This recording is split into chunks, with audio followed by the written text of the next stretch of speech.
the audience. I don't want him thinking that I just drank too much last night. Kurt Warner. He knows that. He already talked to you. You can see Kurt on NFL Network Super Bowl 59 Countdown Saturday, February 8th at 8 o'clock. And during more 60 hours of live Super Bowl week coverage on NFL Network and NFL Plus. Kurt, we appreciate you coming on this morning. You got it. Good to be here with you guys, and this is kind of kicking it off for me. Got in last night and ready to pick things up, and so good to be with you guys. You have some good memories of Super Bowls. I do have some good memories. And different and memories. some not so good but memories. different memories. But, yeah, no. I mean, this week is just great. I mean, playing in it, covering it, just being able to, to understand the history of our game. And, every year how somebody's going to write their name in the history books or what that story is going to be. I mean, you guys have covered so many Super Bowls. I mean, what's going to be that moment? Who's going to be the guy that makes the play? It's just always an incredible week. So I'm blessed to be able to cover it, after playing in a few of them. As a player, how distracting is this week? I think it's one of those things that the first time around, I remember getting to the game and thinking, can we just get the game over with? Yeah. I was worn out. You didn't quite embrace it because you're like, I just want to go play a football game. And then it's media, and especially back at that time, they gave out like the MVP, during the week. So they're rolling you around to this thing and then the next thing. And then the second time around, I'm like, okay, I know what it's all about.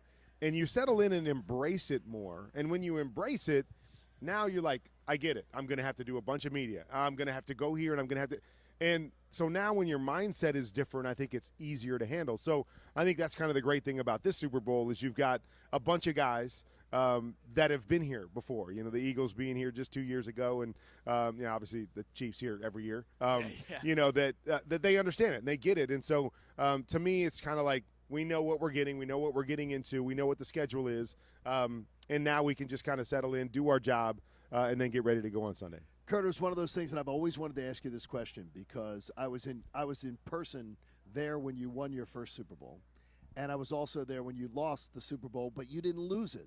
Both Super Bowls, you had to watch the opposing team have the ball, and you had nothing of control at the end of that game. You just had to be a spectator to it.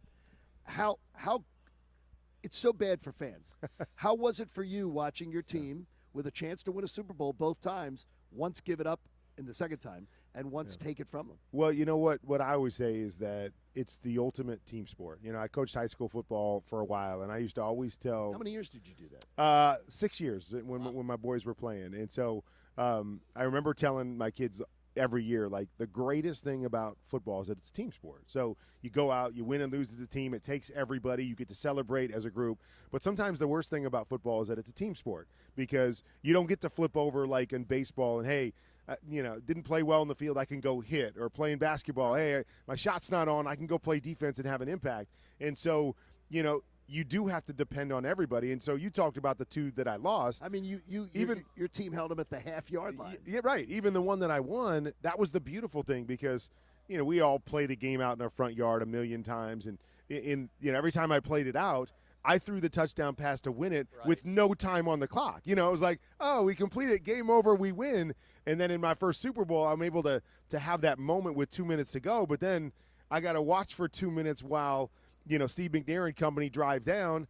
But that was the beautiful thing is that you got to see, because we were the greatest show on turf, right? We were all about offense. You were. But it was defense that made the play that solidified the Super Bowl. And so to me, it's just the ultimate team sport. And so, yes, I've had it work out on both sides. And sometimes that's frustrating. But that's the beautiful thing is that you just know when you win and when you win a championship, it's never about one guy. It's never about one side of the ball. It's about everybody coming together, to win and lose those games together. And, so it's just it's part of the deal. And I think the other side, too, is in those Super Bowls, right, you see other great players make great plays. And, we talk about that all the time in these games is they're going to be close.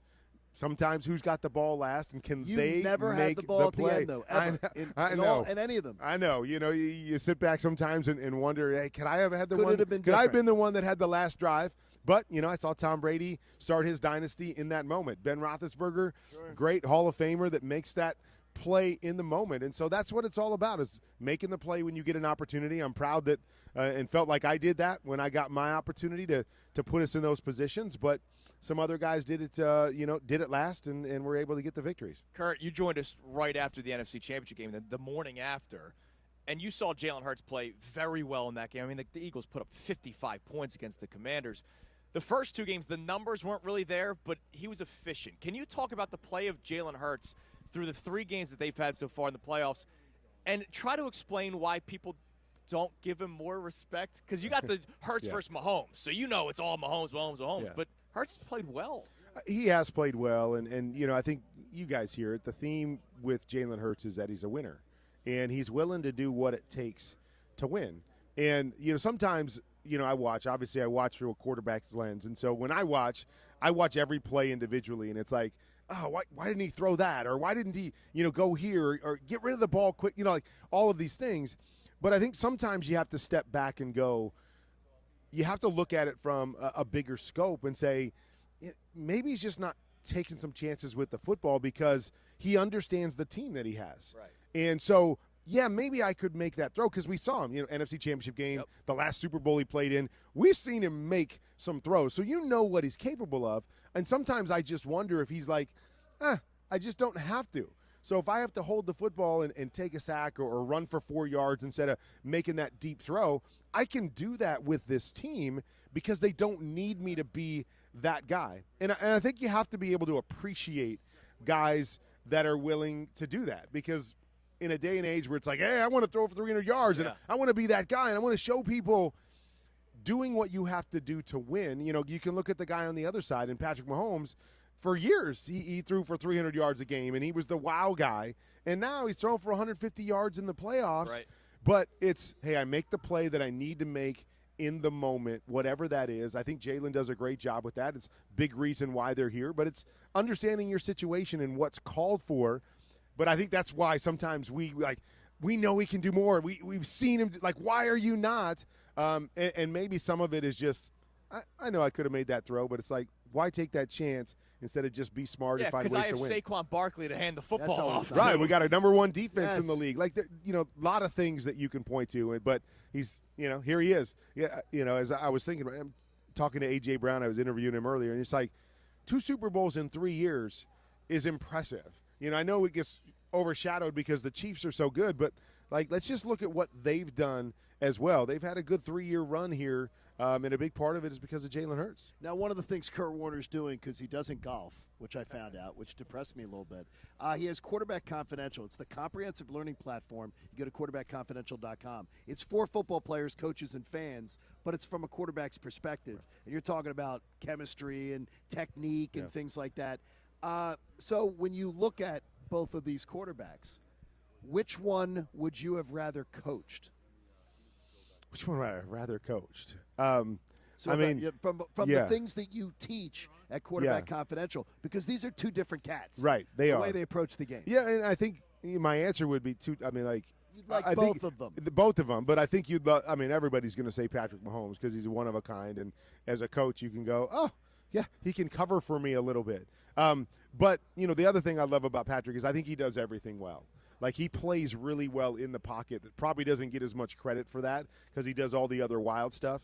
But that, to me, is fun. A guy that can see and think and play the game kind of like I did, I think would be fun to coach. But I would love to work with Jalen, too, because I think he's got some unique skill sets. But I also think, there's room for him to grow in terms of being a pocket passer, which would be fun for me, too, because I know he's got all the physical skill and being able to, I think, sometimes simplify the game. Take these guys to a place where I think we overcomplicate it sometimes. It's like, oh, you got to see what's going on. And instead of just going, hey, let's simplify it and allow you to play the game faster and better, from the shoulders up. So you don't have to play as much from the shoulders down, even though both these guys can do that really well. You're listening to 97.5, the Fanatic, WPEN, HD1, Burlington, Philadelphia, Beasley Media Group station, broadcasting live from New Orleans through the Comcast Business Studio, powering possibilities. And we're joined by Kurt Warner, who's a very busy man. Super Bowl Sunday, wake up and catch Kurt and the rest of the crew for a special 8.5-hour edition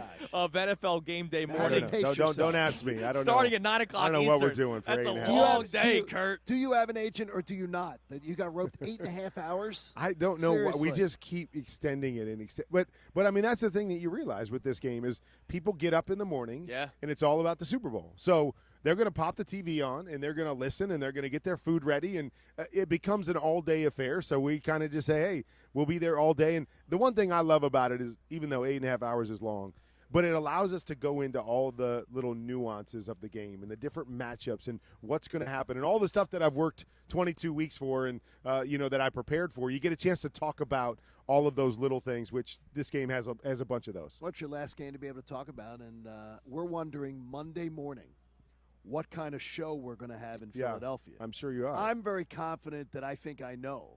Okay, you really? What do you? Yeah. Wow. And I don't want to give you I don't know how insights. you feel confident in this game, other than I get it. I sit back and say I think the Eagles have the better roster. Yep. They have the better team. They can win more ways than the Chiefs can.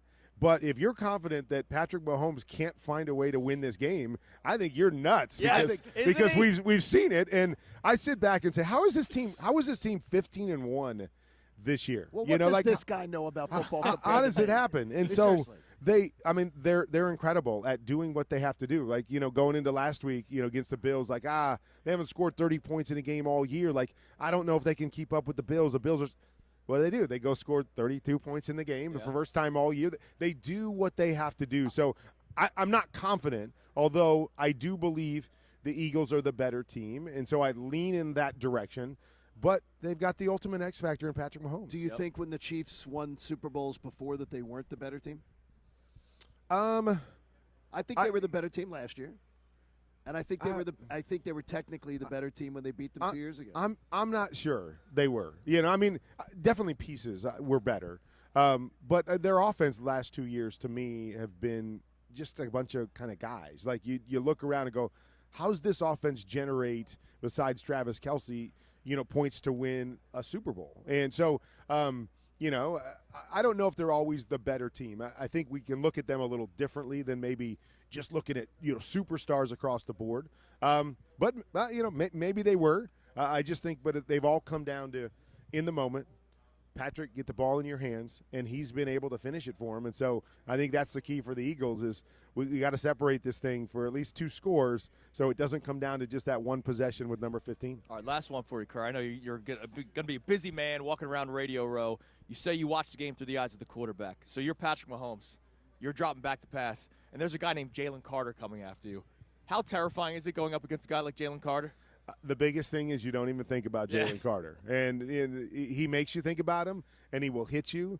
But that's the one thing you realize as a quarterback is you got to trust your 5 guys up front, even when they don't give you a reason to trust them. And you got to believe that if I do my job well enough and fast enough, that Jalen can't get there. And that's the only way to play in these games because once you start thinking about those guys, it's over. Like, okay, where's he at? Is he coming? And so as great as they are, and they've got a number of different really good pass rushers, as a quarterback, you just got to say, I'm blocking those guys up front out, and I got to do my job, and I got to do it as fast and as well as I can. Kurt, we appreciate the time, man. Thank you. Got it, guys. Hope we have a good show on Monday. What's up, guys? Andrew Salciunas, my man John Kincade. You better be following us along all week long, because starting Wednesday and through the rest of the week, we got you covered from Radio Row, Johnny. And it's going to be great because if you follow on our YouTube channel and you like and you subscribe, you're going to get all the great interviews and some of the little fun stuff we're doing behind the scenes to take you along with us to Super Bowl 59. Yeah, obviously you can watch the entire show from 6 to 10, but all those shorts that we'll be doing. John and I are going to be walking around Bourbon Street. John might be carrying me around Bourbon Street. That could happen. So we're going to have a lot of fun, and we'll bring it to you. And be sure to subscribe and like on everything on YouTube and check out our socials too. We got you covered. Absolutely. Thanks.